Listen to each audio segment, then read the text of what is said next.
Salve, salve família vascaína!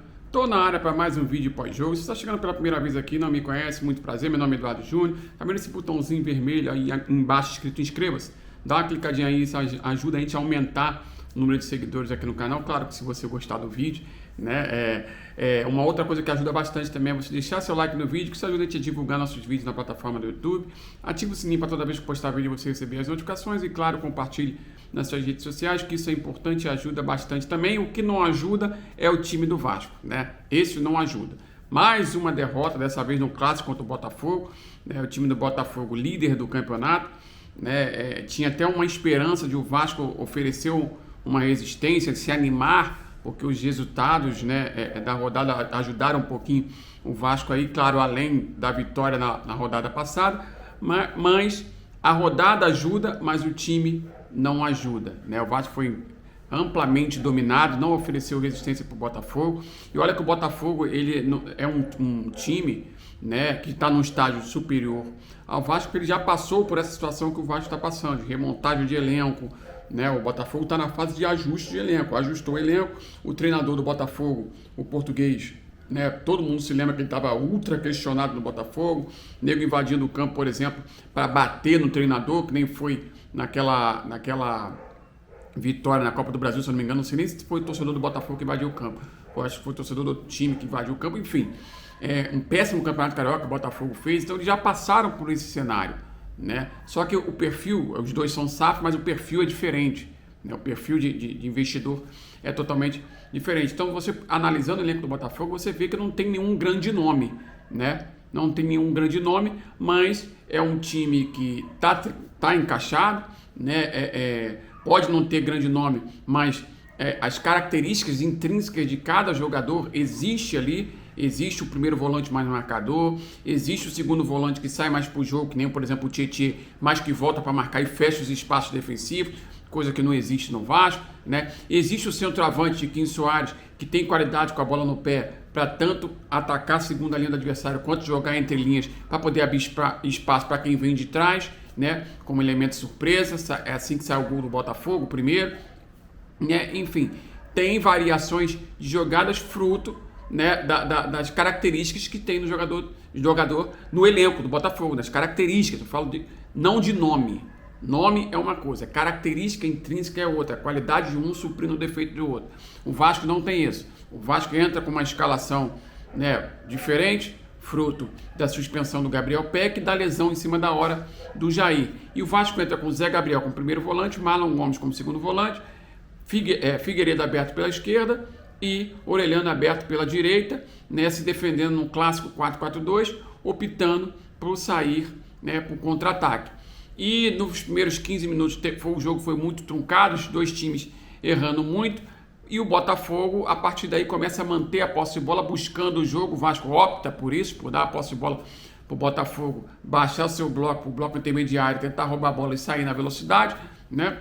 Só que não consegue fazer isso. E o Botafogo, por mais que não tenha criado tanto assim no primeiro tempo, mas os passes entre linhas, né, o passe quebra-linha, o passe que saía dos zagueiros do Botafogo e colocava o jogador do Botafogo numa condição de jogar entre linhas do Vasco, estava saindo constantemente já no primeiro tempo.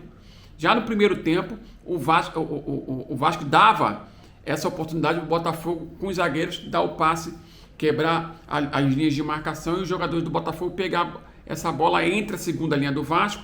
Lembrando, a primeira é o goleiro, a segunda linha os 4 defensores, a terceira linha os 4 do meio campo e a quarta linha os 2 do ataque num clássico 4-4-2. Então o Vasco permitiu que o Botafogo conseguisse esse espaço para jogar entre a segunda e a terceira linha do Vasco. E aí o Botafogo, além do domínio na posse de bola, começa a criar algumas situações, fruto de movimentação tanto do Tiquinho Soares quanto dos jogadores de lado de campo, e começam a criar algumas situações. Chega no segundo tempo, o cenário é o mesmo, nada muda até que sai o gol do Botafogo, né? O gol do Botafogo que todo mundo atribui, né? Ou pelo menos é o que eu estou vendo, né? As pessoas atribuírem, né, a responsabilidade apenas ao Pumita, ao lateral direito. Mas só que é o seguinte, gente, numa situação como essa, por exemplo, os volantes do Vasco correram o tempo todo atrás do meio adversário, né? Essa não é a situação ideal, essa é a pior situação que tem. Você permite o passe entre linhas, o passe que quebra linhas, e você coloca o meia adversário vindo carregando a bola de frente para a sua segunda linha, que é a segunda linha que eu acabei de falar, os dois laterais e os dois zagueiros.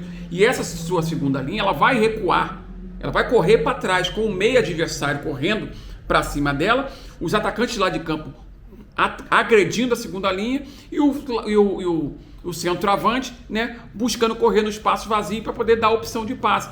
É muito difícil numa situação como essa, né, você ter êxito constante e regular na partida. É muito difícil. E os volantes do Vasco correndo atrás desse meia o tempo inteiro. Para você solucionar esse problema, você tem que impedir que saia esse passe para quebrar linhas, né? E não foi isso que aconteceu. Então, no gol do Botafogo, os jogadores do Botafogo, ele dá o passe, corre no espaço vazio para receber, recebe de forma tranquila, ataca o espaço vazio, né, recebe o passe e faz o gol, né? Agora, a pergunta que eu faço, como que o jogador faz 1-2, né, o tradicional 1-2 que a gente chama em pelado, de forma tranquila, toca, corre para receber e não é pressionado, né? O homem do passe que deu no espaço vazio para o outro fazer o gol não é pressionado, ninguém é pressionado.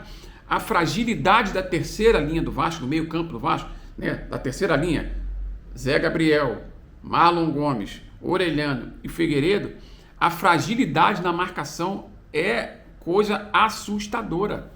Então o Vasco passou o jogo inteiro correndo atrás da bola porque não se consegue roubar a bola, né? Não se consegue roubar a bola. Quando se rouba a bola, né, não se tem construção de jogada porque opta pela transição ofensiva em bola longa, né? Em bola longa teve, por exemplo, uma bola que o Marlon Gomes roubou pelo meio, né, e acelerou o passe para o Pedro Raul. O Pedro Raul não tem característica de receber essa bola nessas condições específicas, de você receber a bola na frente para apostar a corrida. Isso prova claramente que está tudo errado, né? Esse passe é para sair para quem? Para quem tem condições de fazer isso, que é os atacantes lá de campo, que erram muito mais do que acertam, né? Então, assim, o meio de campo do Vasco é muito frágil quando isso acontece. Baixíssimo poder de marcação, você não rouba a bola. Se você não rouba a bola, você passa a correr atrás do adversário o tempo todo. Correr sem a bola cansa. E o adversário, mantendo a posse de bola, né, com baixo poder de marcação, os espaços, principalmente na frente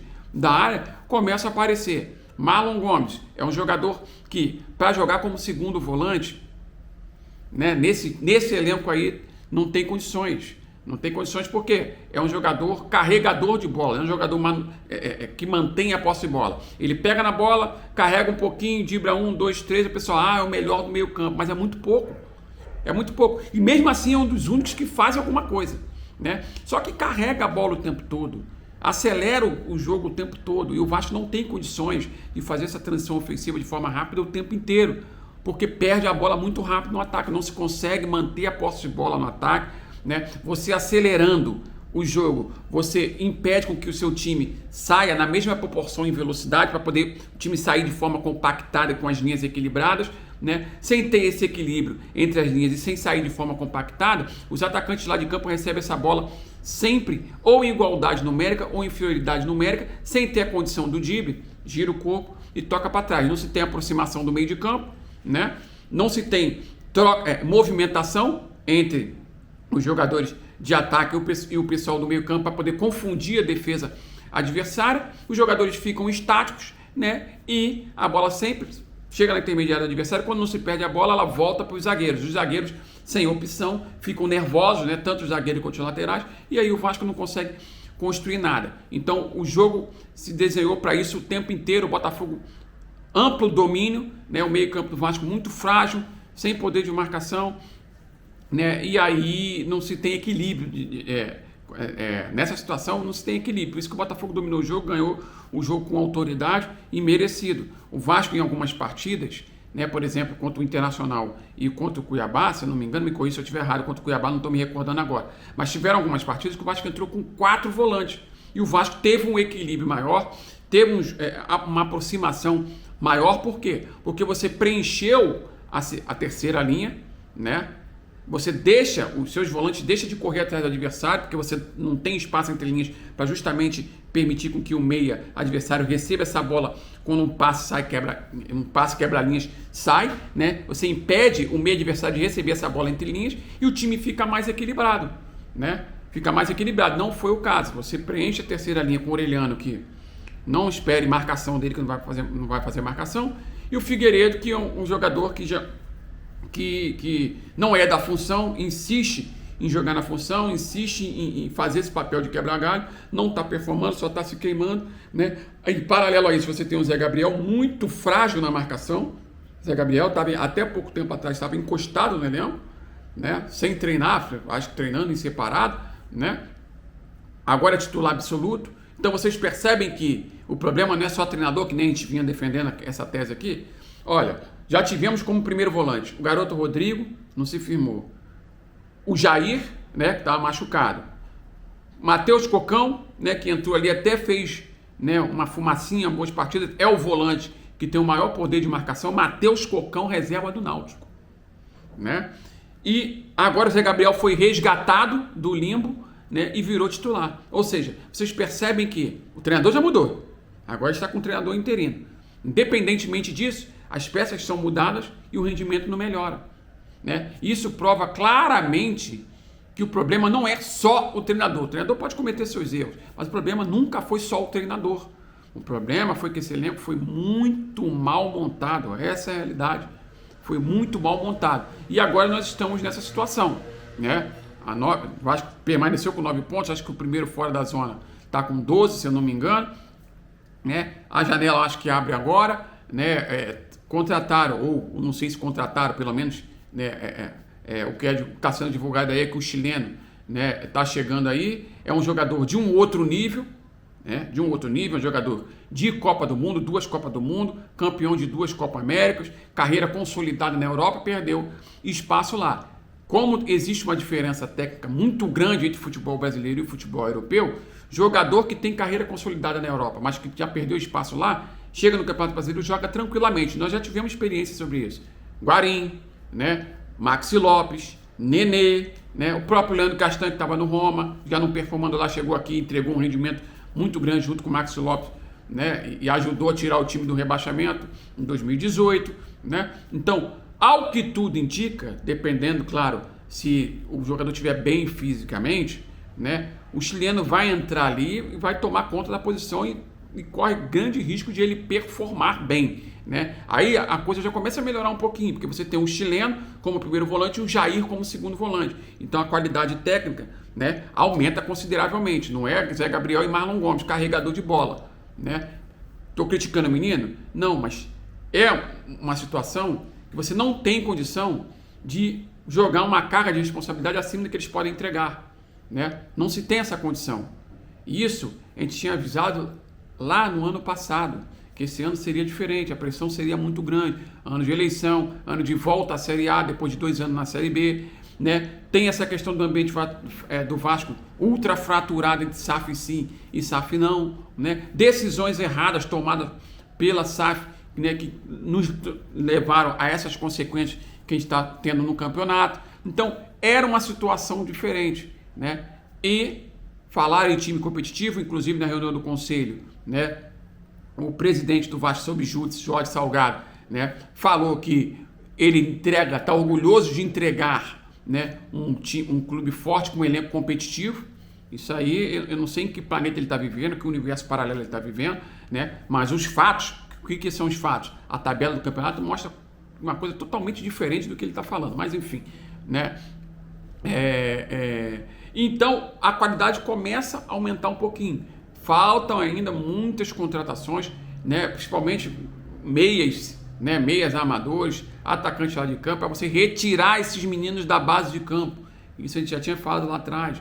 Eles não vão sustentar essa pressão de tirar o Vasco dessa situação.